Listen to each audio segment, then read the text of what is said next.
Good morning on this dusted Tuesday. A winter weather advisory is in effect.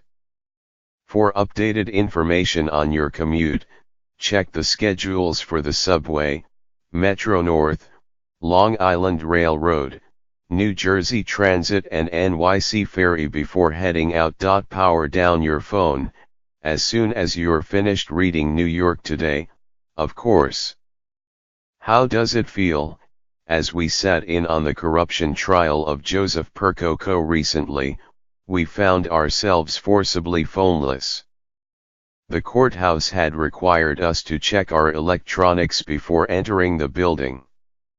The experience was at once inconvenient and enjoyable, disorienting and liberating. And after a day with no texting, email or internet, it occurred to us that the courtroom, of all places, might be one of the few spots left in the city where New Yorkers could fully disconnect. So began our quest to find others. The consensus, when we checked in with more than a dozen local museums, libraries, and cultural spaces, was that these phone-free sacred spots are hard to come by. Cell phones are banned from some federal buildings and from jails.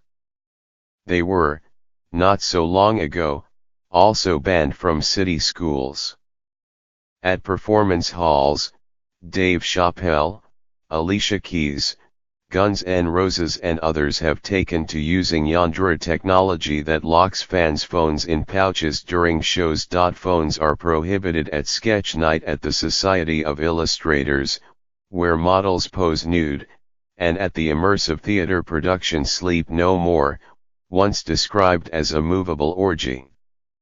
And the Alamo Drafthouse in downtown Brooklyn vows to kick out those who text mid-movie. On the menu at Sfoglia, alongside the Brussels sprouts with maple butter, is a restaurant rule: no cell phones, computers, or electronics, please. But perhaps our favorite discovery was the National Day of Unplugging, which we observed Friday at the museum at Eldridge Street. Upon entering the Lower East Side Synagogue, a National Historic Landmark built in 1887, we dropped our iPhone into a sleeping bag and left it with reception. We sat wordless and motionless in the sanctuary, listening to its creaking pine floors, the inhale-exhale of another visitor and the spectacular silence in between. Staring at the stained glass windows long enough, the shiny blue ombre with gold stars, we began to see goodnight moon swirl into the starry night. We forgot where we were for an afternoon on a street with sirens, scaffolding, and soggy snow, and it was absolutely delightful. Here's what else is happening: more snow. Flurries, of up to 3 inches, and wind may affect your commute this morning. A winter weather advisory remains in effect until noon. Brave the cold, spring is a week away. The lightly regulated, little-known industry of doors-off helicopter flights are facing scrutiny after the deadly East River crash. New York Times. More on the crash: one of the victims was a firefighter, another was a journalist. None were older than 34. How the harnesses, meant to secure passengers, made escaping the helicopter harder. President Trump has claimed that properties bearing his name are more valuable than those of his competitors.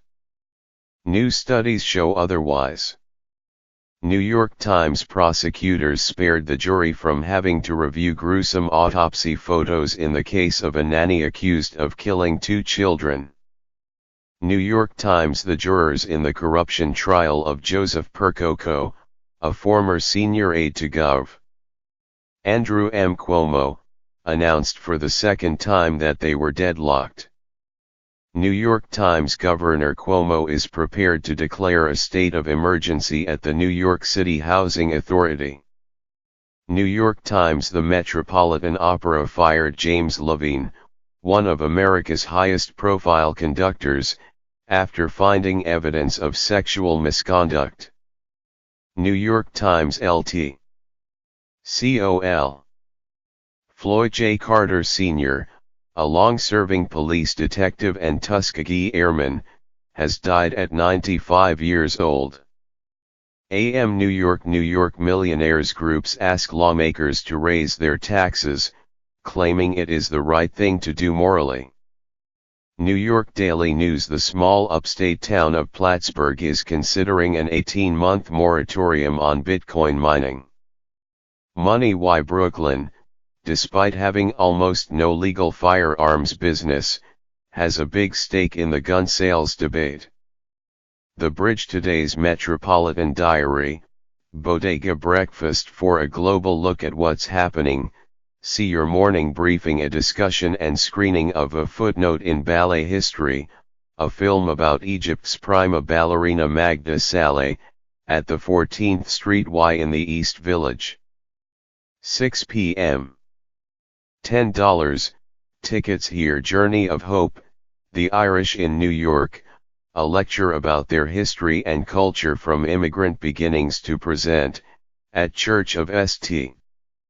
Bridget in Alphabet City. 6:30 p.m. Free: the Overseas Press Club hosts a panel on social media censorship in China, and the issues it creates for writers, at club quarters in Midtown. 6:30 p.m. Free: register here. These Are We, an improv comedy show about the television drama This Is Us, starring actors who have never seen it, at the People's Improv Theatre Loft in Chelsea. 7 p.m. $8. Looking ahead, on March 21st, Time Stocks hosts a conversation about Isle of Dogs, with the director Wes Anderson and the actors Jason Schwartzman and Kuniki Nomura, at the New School. Nets host Raptors, 7:30 p.m. Yes. Knicks host Mavericks, 7:30 p.m. Message. Red Bulls host Club Tijuana, 8 p.m. Alternate side parking remains in effect until March 29. For more events, see the New York Times' Arts and Entertainment Guide. What better time to find some peace of mind than Brain Awareness Week? Doctors, scientists, comedians, and academics from local universities, museums and other organizations are hosting the week-long series to educate New Yorkers about brain research. Some highlights today: learn about memory at the time-traveling brain, or about how brains adapt to care for newborns at Love, It's All in Your Head. On Wednesday, explore how expectations influence reality at The Science of Vision. On Thursday, learn about how stress alters the brain, and when too much stress can be harmful, at More Than a Feeling, or catch a brainy comedy show at the Symposium. On Friday, join neuroscientists to explore the human side of brain research, or how your brain processes sex, drugs, and rock and roll. This weekend, on Saturday or Sunday evening, see a hip-hop comedy show about the study of consciousness. And should you be searching for more ways to stretch your lobes, here is the full list of events. New York Today is a morning roundup that is published weekdays at 6 a.m. If you don't get it in your inbox already, you can sign up to receive it by email here. For updates throughout the day, like us on Facebook. What would you like to see here to start your day? Post a comment, email us at newyorktoday@newyorktimes.com, or reach us via Twitter using hashtag NYToday. Follow the New York Today columnists, Alexandra Levine and Jonathan Wolfe, on Twitter. You can find the latest New York Today at newyorktoday.com.